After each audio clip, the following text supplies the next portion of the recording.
Manager Andrew Boucher is proudly sponsored by Clancy's, Shelby County's oldest fast food restaurant. Nothing fancy, just fantastic food. In the studio with me, I have City Manager Andrew Boucher. Good morning, sir. Good morning, Tracy. How are you? I'm doing good. All right, the new microphone sounds good. Yes.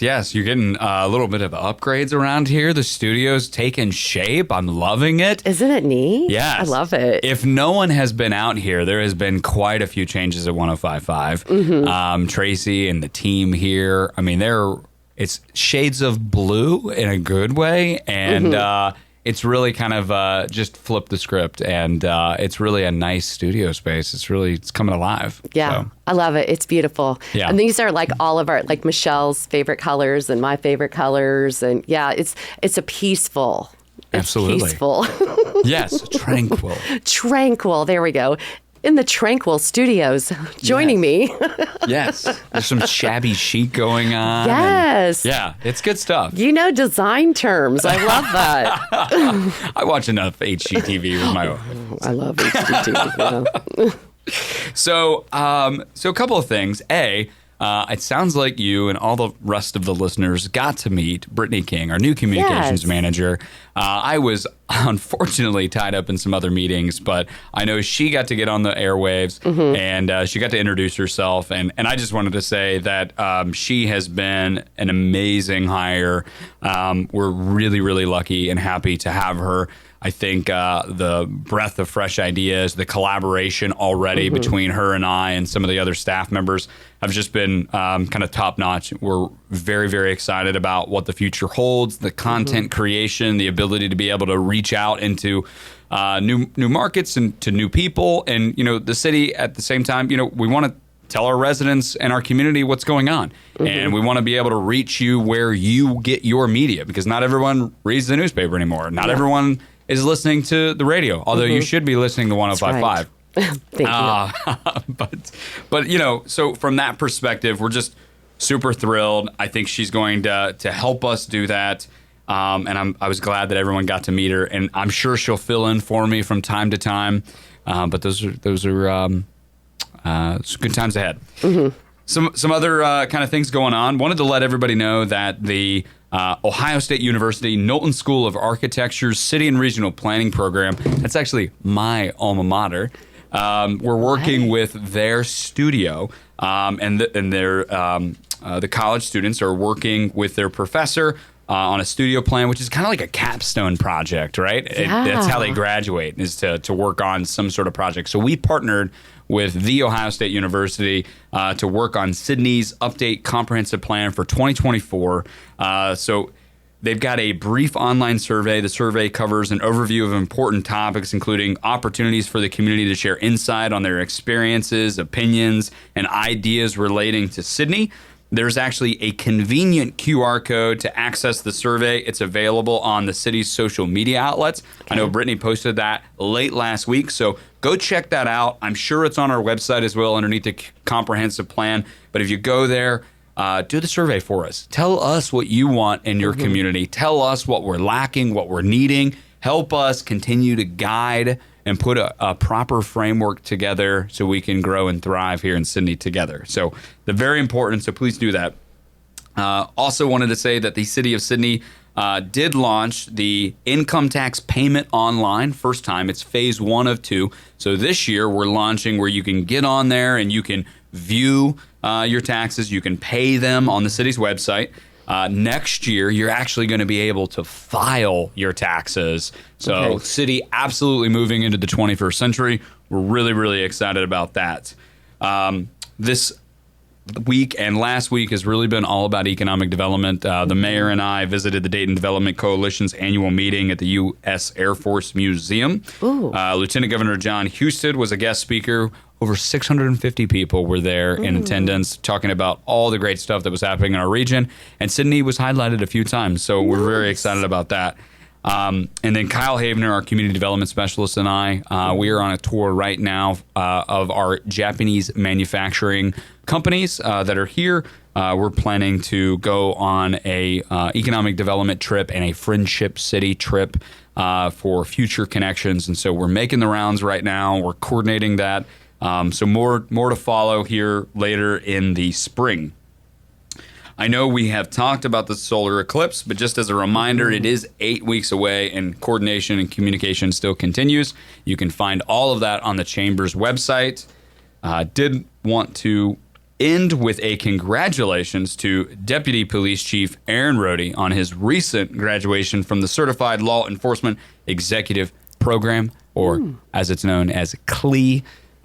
He is one of the first in the area to do so successfully, and it is an amazing accomplishment. It's basically like getting a grad degree through law enforcement. We're just super proud of him. We're so happy he is here with us here in Sydney. He's doing great things, and it's a bright future for him within the department. So congrats to DC Rohde. Yeah, congratulations. All right, so 2 things. Yes. And so Brittany is lovely, and you said, I kind of wanted to be here to introduce her, and I was like, you didn't have to. She, like, really knocked it out of the park. I was impressed within the first 5 seconds I talked to her. Like, she didn't have, like, just her energy. Yeah. Yeah, I'm very excited. More energy. Yeah, she's got more energy and passion. Yes. And, you know, it coming in here, it's so tranquil. It brought it out in her. But no, she was lovely, and it was wonderful to get to know her. I mean, you know, it was kind of surreal because we had 30 people apply, 25 on paper. We're all, meet the minimum qualifications. We worked that down. We interviewed 6.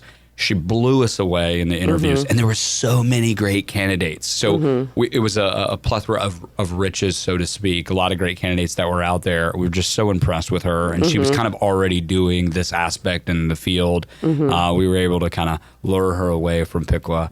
And just very, very happy that she's on the team. And, you know, she's a Lehman grad. So, yeah, absolutely. Yeah, so she knows the Sydney, area. Yes. Yeah. I mean, we were talking from everything from Toowoomba Park, taking pictures. I mean, everything. Yes. So, yeah. And the importance of, like, social media. And she really kind of opened my eyes on a few things. So, like, especially using social media. Absolutely. And I think the city's been lacking a little bit, right? So, like, every generation has its own social media platform that it uses, right? So, like, the new Gen Z uses mostly TikTok, right? And millennial generation mostly uses Instagram. I'm making generalizations, but they hold true. Yes. More of the older generations, X typically is a Twitter followers. Then you have more of the boomer population that uses a lot of Facebook. So just as it kind of came out over the course of the last 20, 25 years, every demographic kind of gravitated to one or the other. And so we just need to make sure that we're meeting the whole gamut, the whole range of our community, where they're getting their news at. Exactly. And the positive news. Okay, and one more thing. Yes. So I got a letter that stated that I owed taxes, city taxes. I'm like, what? And so I went down to the city yesterday. I don't know who waited on me, but she was lovely. Oh. She was so lovely, and she explained it to me because I felt like, I got that letter and I ran. Sure. And so she helped me understand why it wasn't taken out of my paycheck because we are not in the city. Of course, but you live in the city. But I live in the city. Correct. So you can't always expect your employer to take it out. Correct. So you are responsible for that. You are. Yeah. And she explained that to me. And because I felt like, I was like, oh my gosh, I'm so sorry. I was embarrassed, number one, because I interview you on Tuesdays and here I have this letter saying, you better pay this. I'm like, I will. And so, but she explained it to me. She also explained how I could do estimated taxes so this wouldn't happen in the future. Yeah. She was lovely. And fantastic. Yeah, and I feel bad that I don't know her name. And like I even made her laugh, so I felt better and I paid my taxes.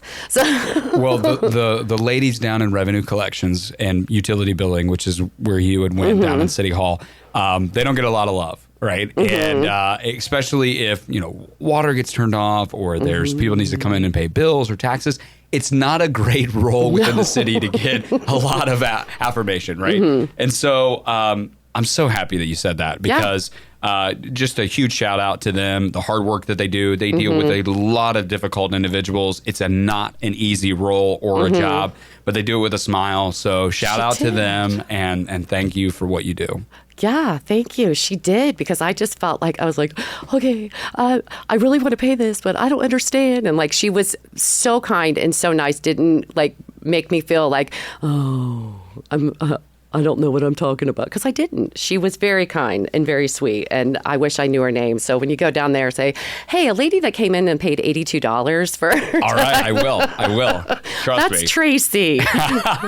Yeah. As soon as you say that, oh, that was, Well, I also don't sell yourself short. You have a bubbly personality, so you probably you extrude that. So Yeah. you get what you sow. So. Well, and two, when people have that kind of job and they don't get a lot of love, I get it.